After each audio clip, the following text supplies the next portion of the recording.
Don't dim your light just to make other people comfortable in their darkness.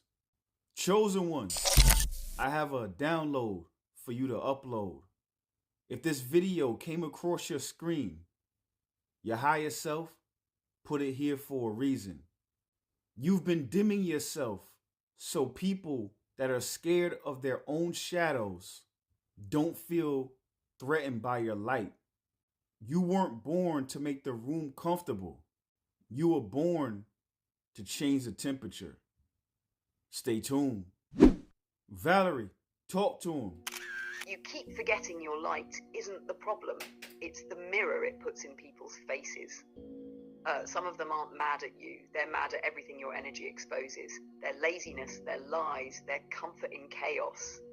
So they call you too much, too intense, too deep, hoping you'll turn yourself down so they don't have to face themselves. But every time you shrink, you abandon the version of you that prayed to finally be seen. Your light is not negotiable. The ones who are meant to walk with you will learn how to hold it, not cage it, not dim it, not drain it. Stop editing your soul to fit rooms you've already outgrown. The world doesn't need you softer, smaller, safer. It needs you honest, bright, and all the way on. They want you to dim, but you shine from within. They want you to dim, but you shine from within.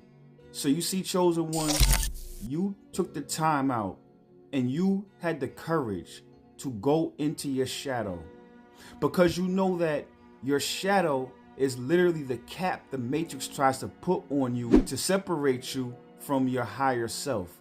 See, when you're born, you're closest to source. So they try to injure you. They try to put a cap, spiritually speaking, on you when you're a child. So that's why shadow work is so important. You had the courage to go into your shadow and to heal yourself, so now you can have a direct conduit from your physical self to your spiritual self. There's nothing getting in the way. But you see, the average person doesn't do that. What they do is they identify with the ego they created to protect themselves, but not knowing that that ego that they created is separating themselves from their higher self. So when you come in and you move in a certain way and you embody everything, an integrated version of yourself, you embody that integration. What you actually show them is where they're still fragmented at. Valerie, talk to him. You see, chosen ones, when you walk in the room integrated, you don't even have to say a word. Your nervous system is calm, your spirit is online, your shadow is not running the show anymore, and that alone makes people uncomfortable. Unhealed people don't listen with their ears, they listen with their triggers. So your confidence sounds like arrogance. Your boundaries sound like rejection. Your no feels like abandonment. Not because you're doing anything wrong, but because your wholeness is pressing on their fractures. The Matrix taught them to worship the mask and ignore the wound. You did the opposite. You went into the wound. You faced the shame. You sat in the grief. That's why your light feels different.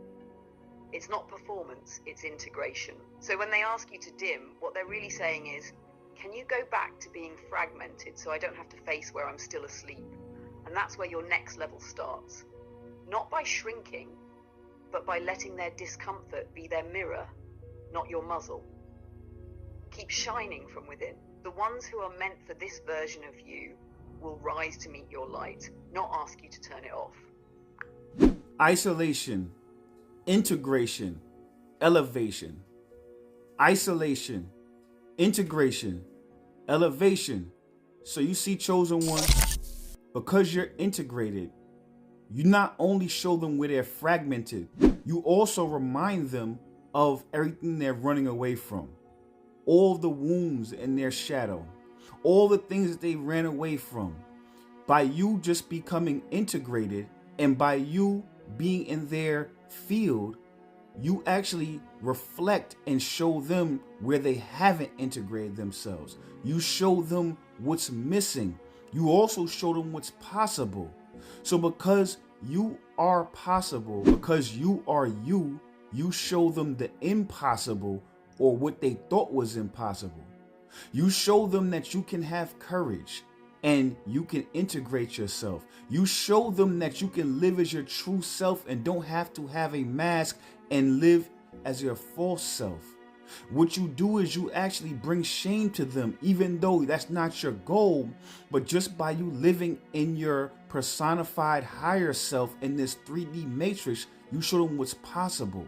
And because of that, now they have shame about themselves. It has nothing to do with you. It's just because they haven't done the work. Valerie, talk to him. So listen, chosen ones, this is why your elevation feels like an attack to people who stayed in hiding. You didn't just isolate, you went into the cave, met your demons, hugged your inner child and walked back out with receipts. They isolated to escape, you isolated to evolve. So now, when your integration steps into the room, their avoidance has nowhere left to hide. Your peace exposes their anxiety.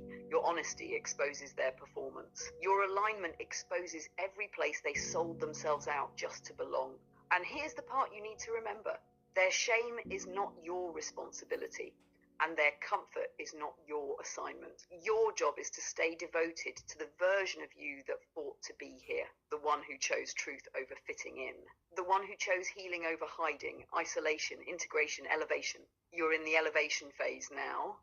Don't climb all the way up this mountain just to walk back down because someone else refused to leave the cave. Your benevolence renders things irrelevant. Your benevolence renders things irrelevant. So you see, chosen ones, because you've already looked and you've already experienced every stage of shadow, of integration, of elevation, you realize where people are at in their journey. You can see if they're asleep. You can see if they're seeking. You can see if they're awake. So because of that, it gives you a level of benevolence to where things are relevant to you now. You can look at people and things and what they're going through, and not as a judgmental vantage point, but from a vantage point of you've been there before. You understand this is just a stage of evolution. So now the things that are so relevant to them are irrelevant to you. And what that does is it holds up a mirror, because now they cannot argue with you. They cannot drag you down to their level and beat you with experience. All they can do is be in the echo chamber, and it forces them to elevate. Valerie, talk to him. Chosen ones, that's the thing nobody tells you about true elevation. At a certain point, their chaos stops being personal. You're not offended, you're observant. You're not triggered, you're tracking patterns. Your benevolence makes their games irrelevant. You're not biting the bait, you're not defending your character. You're not explaining your soul to someone committed to misunderstanding themselves. So now what happens? When you won't come down into the arena, all they're left with is the echo of their own energy. No opponent, no sparring partner. No one to project on, just a mirror. That's the quiet power you carry now. You don't punish, you don't perform, you don't prove. You simply hold your frequency and let your peace expose where they're still at war with themselves.